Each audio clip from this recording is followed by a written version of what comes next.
ассалому алайкум дӯстони азиз ва тамошобинони сомонаи Авто ТВ. Ҳама каса созаен хубен, худо соз бошен. Дӯстони азиз, ҳамирӯза видеонавор ман мошиное қабул кардам ки ба таби, яъне ки ба хости дили шумо.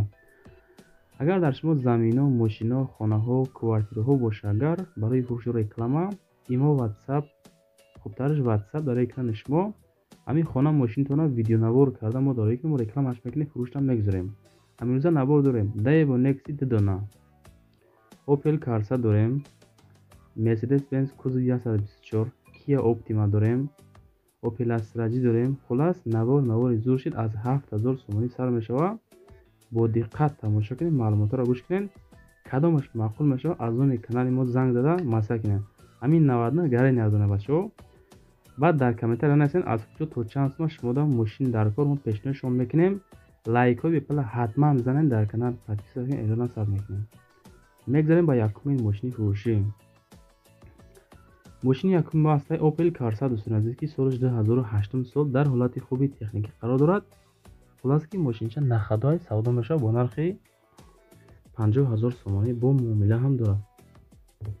бензини холи, мотор 1.4 механика, срочна сумдарка. Opel Corsa дар ҳолати хуби техникӣ, ҳамаш кор мекунад мегӯям. хулас расходаш 4-5 литр. документ то сентябр ҳастай. масъалаи алишида прилагат накунед бачако. мақсад ки алиш намешаванд. Opel Corsa касоне ки мехарад хеле монанд ба Astraаш ҳастай. соли 2008 сол. айни ҳол дар шаҳри Душанбе хидмон қарор дорад. ҳай толка бензини холи қатъи ҳаракат мекунад. краскаша мақсад соз. ҳолати хуби техникӣ нахаду неки муомила ҳам дорад дӯстон. аз номи канали мо, яъне ки Авто ТВ. касоне ки ҳамин наворои моро тамошо мекунед, мақсад мошини маъқул мешавад, худошон занг занед бачаҳо. мегзарем ба дуюмин мошини фурӯшӣ. Opel Astra G ҳастаги краскаи сирх 2009 солай. ҳолати хуби техникида қарор дорад. муомила ҳам дорад. 65000 мега бо, яъне камтар савдо ҳам мешавад. дар шаҳри Душанбе. рақамош барои тамос 0099 да занг мезанед, маслиҳат мекунед. бензин, газ, мотор 1.4 механика. мега мошин дар Тоҷикистон гаштагӣ нестай умуман. 20.04.2024 ҳуҷҷати солона шудагиай. плюс утилизатсия, плюс яксола ҳуҷҷат, яъне ки дорад кондисионер, яхча, мақсад зур, 4 баллон пачка, дисковош қатъӣ, яъне ки бо уҷа таърифи бисёр кардагиай. мо иҷа дар экрани шумо намондем. хулас ки то ҷои қайд кардан ба таърифа мошин меарзад. краска сирх Astra G ҳай шери бача. Astra G 2009.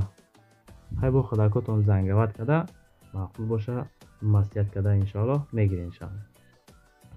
мегузарем ба сеюмин мошини ирӯза. ВАЗ 21099 ҳастае ки соли 2004. дӯстони азиз, мақсад як гапа бояд бугум. ҳамин навори мода лайк бизанем, имконият боша лайк занед, чунки ҳамин акумон ба як умеди мақсад равон мекунанд ки савдо шаванд. мешавад ҳолате ки мақсад шумо намехаренша, неки ҳамин навори мо вақте ки лентада бироям баъри тамошобинон бисёртар пешниҳод шавад. иншоаллоҳ ҳастанд нафаре ки мехаранд. имкон боша агар лайк занед, ҳамин навор чӣ шава, падилитсия шавада, ҳамин мошина худохоҳ соҳибоша биёвад. нашоти 21099 12500 мега бо савдо дорад. гази бензин, мотор 1.6 механика. мошин дар ҳолати хуби техникӣ қарор дорад. документи солона тамом шудагиай, 8 моҳа танировка, қафо дорад, 4 баллон нав. хулас ки маълумоти пурраша хай бо худотон зангават мекунед, маслиҳат мекунед, иншоаллоҳ мегирем шабачаҳои азиз. аккумулятор на ҳамаша гуфтагиам. хай мегзарем ба чорум мошини фурӯшӣ. Mercedes-Benz кузови 124 ҳастае ки соли 95 сол. дар шаҳри Душанбе қарор дорад.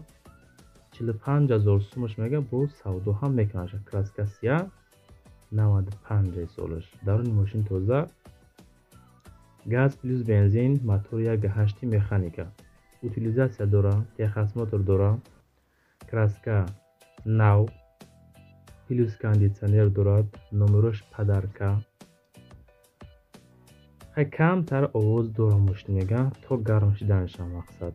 мошин полни пула баротай 0302 рақамошай падарка каси мехара хел ба нарх 45 000 сум рақамои дарои кирамда 902 60 занг мезанен бо худотон маслиҳат мекунем мошин маъқул боша худо хоҳад меренда мегирем шавад.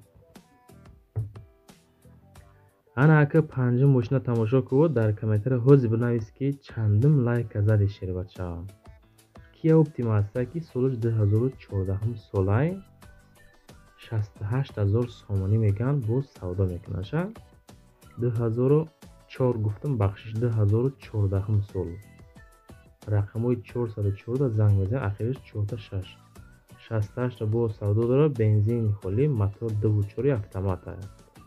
Kia Optima американка меган 2014 сол нозада беудар доставка 7 рӯз то Тоҷикистон бе растамошка нархи растамошкаш 20900 сомонӣ мошин дар ҳолати хуб қарор дорад мотор коробка без проблема яъне ки 2014 и айни ҳол фикр мекунам дар Тоҷикистон нест бачаҳо 68 мега ҳай бо худотон занг мезанед ба утилизация может быть 68 ёки баъди харидан бо барои растамошка бахшиш 20900 мумкин битонед худотон бо маслиҳат кунед.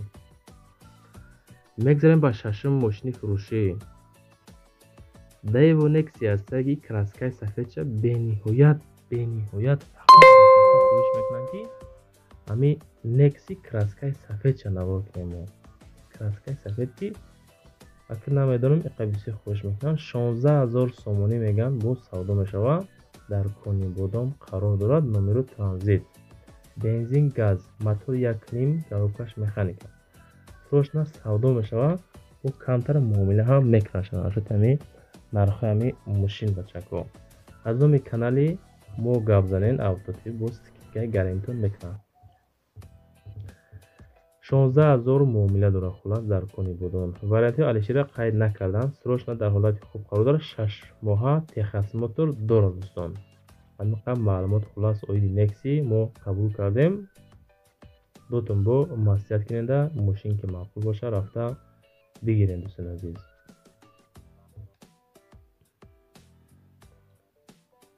мегзарем ба ҳафтум мошини 7000 сомона Daewoo Nexi аста ки соли 1996 7000 сомонӣ меган бо савдо ҳам мекунаша ҳай камтар вазъияташ десен бачако балонои пеш ҳами тарафаш мақсад шиштагиай краскашам хай краска талабай душанбеда неки ака мега срочно сундаркор